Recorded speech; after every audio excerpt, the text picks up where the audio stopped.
இன்றளவும் விருந்தோம்பலில் முதன்மையானவர்கள் யார் என்று கேட்டா அரபுகள் தான்.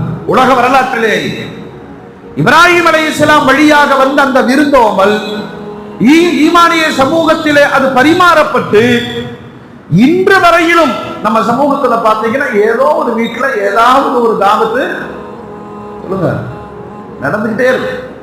இந்த தாவத்திற்கு ஒரு பேர் வைக்கும். அல்லாஹ்வுடைய ரசூல் முறைப்படுத்தி நமக்கு கற்றுத் தந்திருக்கிறார்கள்.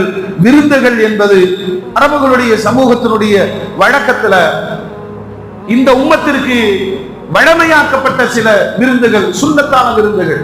அதுல முதன்மையானது எதுன்னு பார்த்தீங்கன்னா வலிமா விருந்து. கல்யாணம் சார்ந்த விருந்துகளில் இபாதத்தாக பெயர் பெற்ற ஒரே விருந்து சொல்லுங்க. நாம அதிகமா வலிமால பங்கெடுக்கிறோமா, கல்யாண சோத்துல பங்கெடுக்கிறோமா?